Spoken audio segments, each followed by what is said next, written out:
Facebook. Oh my gosh, you guys. We have a treat for you today on Comic Spot.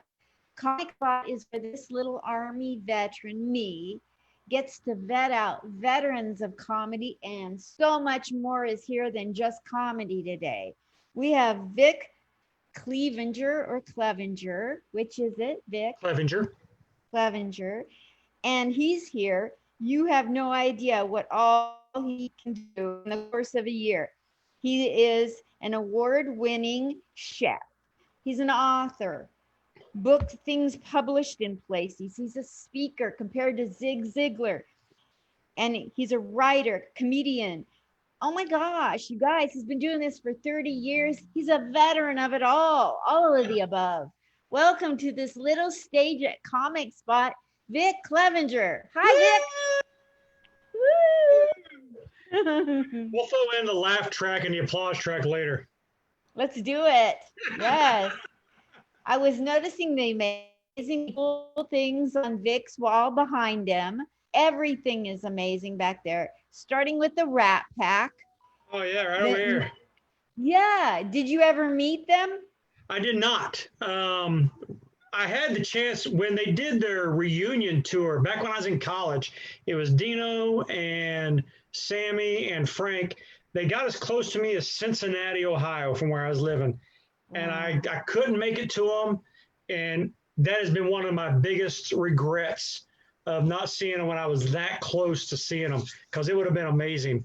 But I've seen about everything. I've read books. I'm an aficionado of the Rat Pack. Absolutely, me too. Where's Joey Bishop? Joey Bishop. Well, this one here was it's a famous photo with just the three majors.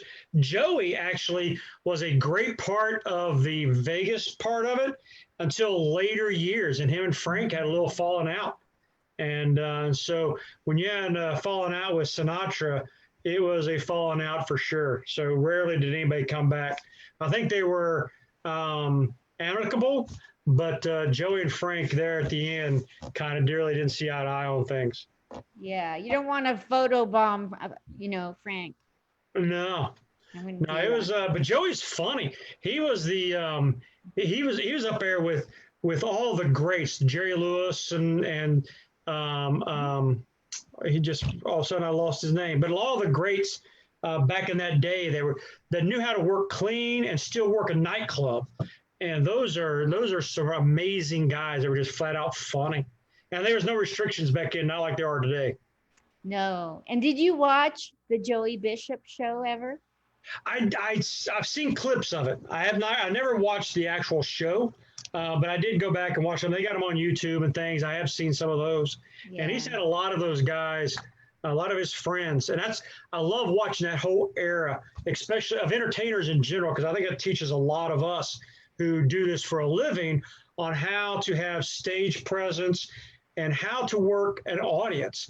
And I think comics today, especially the open micers, but comics today, they get up there, it's like, doggone it, I'm going through my material. I don't care what you all say. This is my material.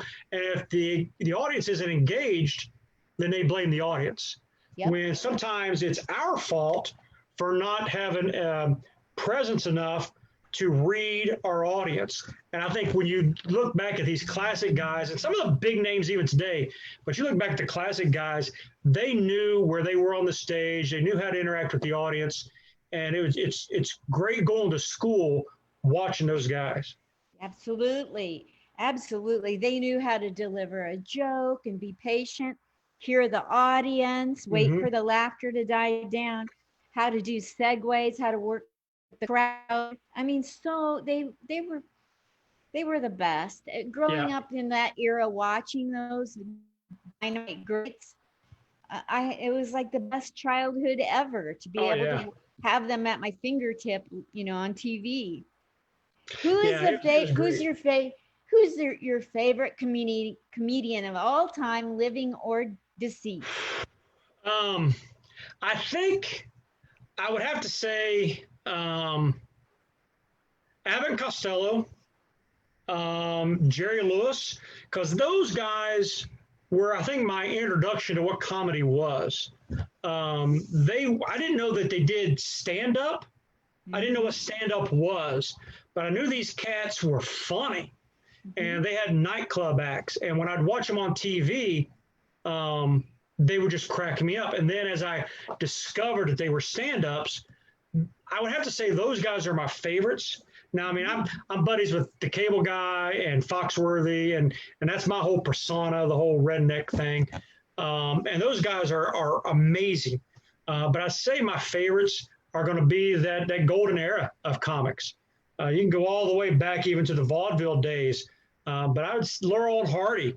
I remember watching them on Saturday mornings on the old. My mom was always an old movie type person. She wanted to watch the old classic TV shows, wanted to watch the old movies.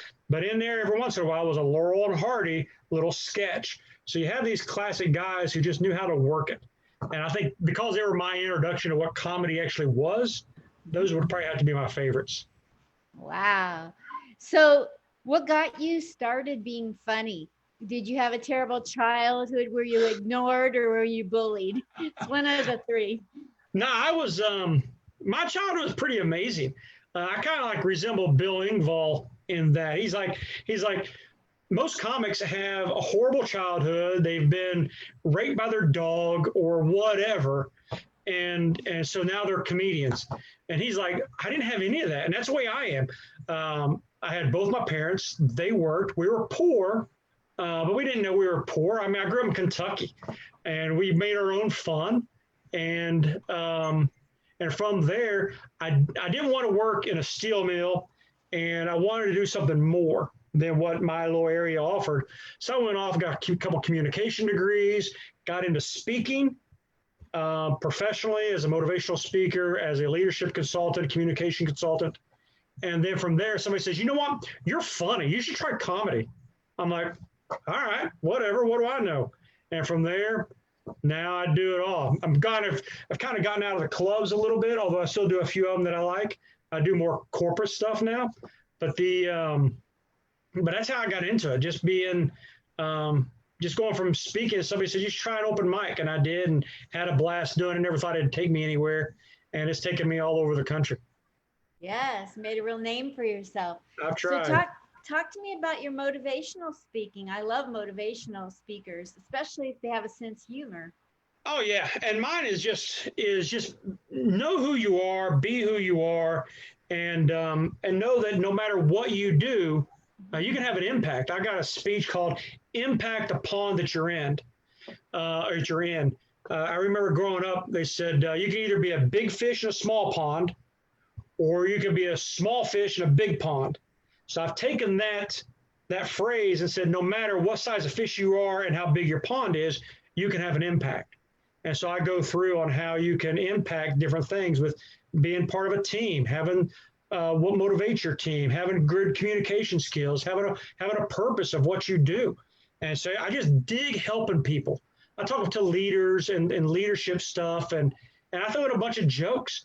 I still from Foxworthy. Of course, I give him credit for it. I quote, like, here, y'all have heard of Foxworthy, you know, and different things. And so I quote some of my favorite comics. I come with my own jokes, but I drive home how we can all have an impact no matter where we are in whatever size pond we're in. And then I go back to as a child, when we'd go fishing, when it got hot fishing and the fish weren't biting, me and my brother would start tossing rocks. And I'd try to toss him to make him think a fish was jumping. And he'd jerk his head around like, hey, what in the world was that? He's like, oh, you're tossing rocks. But one thing I noticed about those rocks, no matter how big or how small that rock is, when you throw it in the water, there's ripples that go away from where that impact is. And those are impact ripples.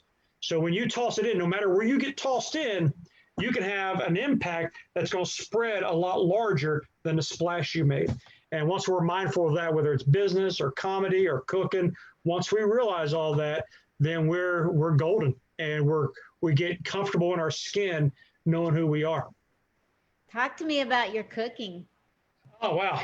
Yeah, I love it, man. I was just talking to somebody a while ago, trying to get them involved in doing competition cooking. I love cooking all the time. I cook about every day doing something, and it's more than just burgers. but I'm an outdoor cook. So it's all grilling, barbecuing, and not just I'm cooking. Like last night, I grilled up a tri-tip, which out in California, you all know tri-tips. We don't get them too far much over here in Florida, but they're a staple out west. So, so I'm all-time grilling. I finished third in the world at the World Food Championships in desserts. What was your dessert? Huh? What was your dessert? Well, it was a plum cake. So I took a lemon cake. I wrapped my bundt pan full of sliced plums, and I poured a lemon cake down in there, flipped it over, and it was just a beautiful cake. That, and I did a fruit tart, which is like the size of a pie. But I called it the Taste of Florida. So all the fruit that was in it and the things that was made in it was all Florida. So I had to do 2 major desserts in 2 hours, and I finished third in the world. And I've cooked.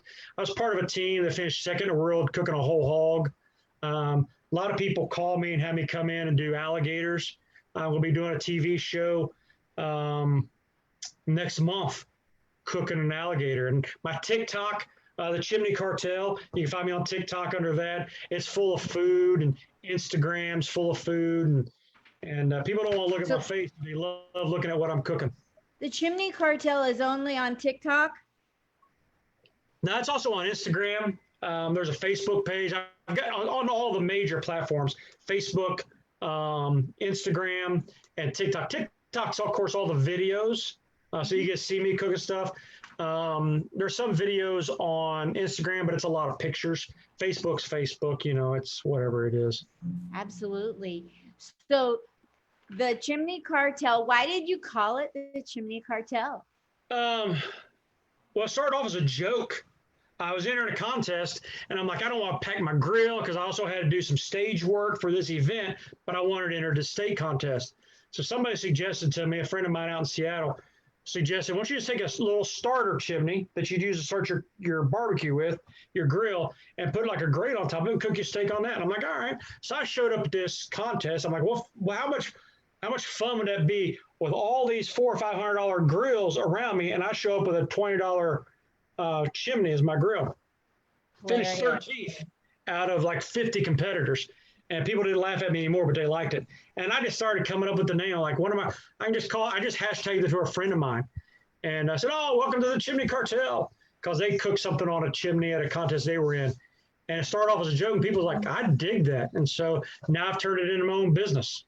Wow. Do you have merchandise you sell? We do. You can go to teespring.com /chimney-cartel. No, I'm sorry. teespring.com/stores/chimney-cartel. And I've got all kinds of shirts, coffee cups, all kinds of stuff there. But I'm okay. Let me read that back to you. Certainly. T like the letter T. No, TEE. 1 E or 2 E's? 2. 2. teespring.com/stores slash chimney-cartel. Perfect. Got it. Wonderful. And then around next week, I'm coming out with my own line of grills, which will be on the chimneycartel.com website, which is not up yet. So don't just go in there and start looking around because there's nothing there. But that'll be coming out, and I'll have my own line of grills that are coming out. Usually probably next week, within the next couple weeks anyway. So how much is one of yours cost? One of your grills? $289 plus shipping. Awesome. You get those. It's a good little tailgater. So if you do a lot of tailgating, or if it's just you by yourself, or you want something, you have a small back area that you don't want a big grill for, this will be perfect to grill burgers, steaks, jalapeno poppers, whatever you want to do on it. You know what would be really cool for you to do, Vic? What's that? Have grills for every college team, every sports team, every NASCAR. Yep, we was talking about, had a business meeting this morning, and we were talking about that because I have some prototypes in my garage, so I painted a couple of them, and to kind of match my logo. And they're like, man, we dig this. So what we're going to do is we're going to give them offers where they can get them custom colored for their college team. Still going to have my logo on it, but it's going to be custom colored for if you're a Gamecocks fan or you're a Trojans fan or if you're a Kentucky Wildcat fan or whatever. It's going to have your color. You can get it colored that way. Wonderful. So I have a question. Yes, ma'am. Yeah, people from the South say yes, ma'am, are polite. Usually have short hairdos, and wear military colors. Were you military? I was not. My dad was. My uncles were. I had an uncle who was actually killed in Vietnam. So military is near and dear to my heart. I support the military. First responders. I've got a cousin that retired Marine who went and became a corrections officer. So all this stuff is really near and dear. So I do things to fundraise for them, cook for them, take care of my locals here. The nicer you are to the cops, the more often they're going to let you out with a ticket. No, I'm just kidding. I do appreciate our military and all they do because the cool thing about not to get, because I don't get political or nothing, but I am passionate about our military. But our military is different than a lot of other countries. Ours, like you go to Mexico, you got 2 years. When you graduate high school, you're 2 years in. Israel, when you graduate from high school in Israel, 2 years, mandatory. Here in America, when you graduate high school, you got a choice. You can go to college, go to work, you can be a bum on the street, or you can join the military, whatever you want to do. But our military is volunteers. So it means a lot to know that our military is out there laying down their lives for us to travel from stage to stage, doing what we want to do, or going out cooking, or watching the Rat Pack on YouTube or whatever. They're doing that because they're volunteering to do that. They signed up willingly to go do that. So there's something to be said about these guys and girls who go out and volunteer for that kind of stuff. That's their job. They go in, but technically, as long as they pass the physical and they have a high school diploma, sign their line, we're going to take them and we're going to be appreciative of them. So I do everything I can. When I see them in the airports, when I'm traveling, I'm always thank you for your service. That's so sweet. Thank you so much for doing that. I can usually tell if somebody was military or has military in their family because they kind of sort of act the same way. If you've been brought up around the military, you have some of that rubs off on you. Yeah. And that's what I was picking up from you. So that's why I asked. And I'm from the South. We're just generally yes, ma'ams. Yes. Polite. Please and thank yous. When a man says yes, ma'am, it's a good thing. If a woman says it, you're kind of wondering. Yeah, well, you're kind of in trouble. Yeah. In the South, if you get yes, ma'am by your mom, or yes, sir by your mom, or you get all three of your names called out, you're probably going to die. You don't have to go get a stick. She's got a quicker approach. Yeah, well, I've gone and fetched a few switches in my life when I was a kid. Where are you from, Linda? Originally from California? Close, Oregon. Okay. Portland, Oregon. I've been to Oregon. I was just up at outside of Portland back in March at the big outdoor show. I was going to be cooking some alligator up there, but they ended up shutting it down. It was right when that whole area shut down with COVID. Where was that outdoor show at? In Portland? Just outside of Portland, yeah. I flew out. They took me to the Portland, what was it called? Portland International Airport? It wasn't quite there. There's another international airport, but not too far away from there. Air Base. I can't remember what it was called now. Hillsborough Airport. It'll come to me. Oh, well. We'll figure it out. I was overlooking the mountain range. I went over, I think, Mount Hood? It was right there. Is it Mount Hood that's in Oregon? Yes, sir. Washington, Mount Hood's there. So we went by Mount Hood to get to this place. And it was, that's beautiful country. If anybody's listening and never been to Oregon and Washington in that area, upstate California, gorgeous. So gorgeous beautiful. Areas. Yes. If it wasn't so cold, I would almost consider moving there. Yeah, it does get cold. Oh, yeah. What's in the plans for you after COVID? What have you been working on because you've been at home with spare time? Sleeping a lot. I mean, I take a lot of naps. Now, I write for several food journals. I'm a social media consultant for some who don't have a social media presence. So they hit me up, say, can you take care of our social media? I'm like, sure, I'll be happy to for a fee. So never forget the for a fees, y'all. When you're out there and people want you to do something, do not give away your gift for nothing, unless you can see a long-term investment for doing so. So I've been doing a lot of writing. Doing the state competitions, because it's not a public event, they're more private events. A lot of our state competitions are opening back up in different areas. So I'm able to go and compete in food when it comes to cooking steaks. Like this weekend, I will be in Sugar Tree, Tennessee, which is right outside of Nashville. So I'm going to drive up. I got some friends up there as well. So I'm going to drive up there, compete in a state contest, then go over to go out on the lake. So I've been doing a lot of fishing. You can take the boy out of the country, but you can't take the country out of the boy. So, speaking of which, do you like NASCAR races? I do. I had a funny feeling you were a NASCAR junkie. I am. I'm. They're kind of peeving me off a little bit here lately, and it has nothing to do with what's been going on in the news. It's all about the cars and the things that they're doing. They're more playing follow the leader than they are actual racing. But they're kind of turning that around. But I'm a fan I went to my first race when I was like 6 months old. Wow. They took me, and I've been apparently hooked ever since. Of course, I don't remember that, but my uncle drove race cars at the local tracks where I grew up, and so I've just been going to races my whole life. Yeah, I have a twin brother, and he for a long time, 20 years or so, he was on the pit crew at the Portland International Raceway, and that feeds into NASCAR. Yeah, it's one of the minor league tracks up there. I call them minor leagues because nobody really knows, but they're one of the lower level NASCAR sanctioned, but they're one of the ones that feed one of the feeder tracks that feed. You catch the eye there, and they go, oh, let me put you over here in one of the trucks or one of the other ones. So, yeah, I love racing, and I raced everything when I was a kid, bicycles, go karts, you name it. I'm like, let's race it or jump it. Evel Knievel was a big hero of mine too. So it's either race it or jump it. I loved Evel Knievel. That guy, oh my gosh, what a hero! Oh yeah, that was great he stuff. Was whacked. But man, he was entertaining. And that's the thing about that era, the '60s, and the '50s, '60s, and '70s. Those guys knew how to entertain and capitalize on who they were, and so many of us in our profession, we don't have that about us.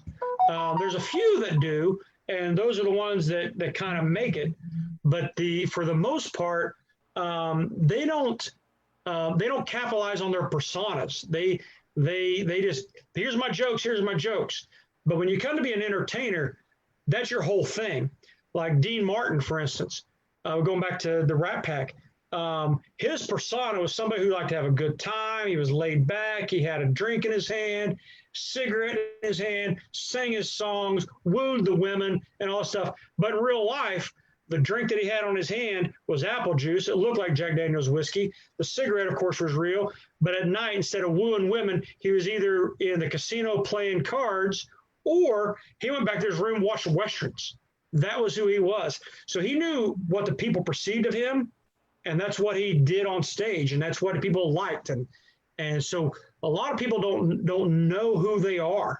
And Dean he could go back and forth with what he wanted to do. I could be the wooer of women, or I can go back to my room and be comfortable watching a Western or something. So entertainers today need to take a page out of these guys like Evel Knievel, who knew how to capitalize on a gimmick.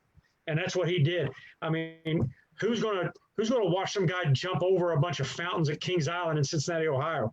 Well, a lot of people paid to see it, and it was on ABC Sports, but he knew how to capitalize on it. He's one of the richest entertainers of his time.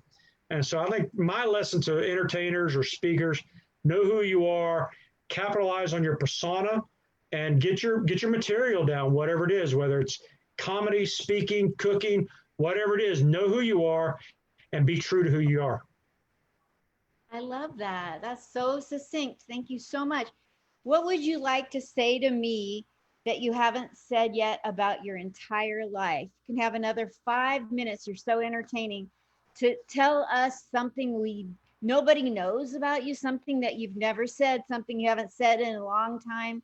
what people don't know, what they should know about you, or Um, the best part of your life, or yeah. So, well, I mean, I got a grandson, so he's cool. But I think for this, um, it's be a learner, learn stuff. A day, one of my favorite quotes. I don't know if I came up with this or I stole it from somebody or whatever, but I've used it enough. I'm going to take credit for it. A day without learning is a wasted day.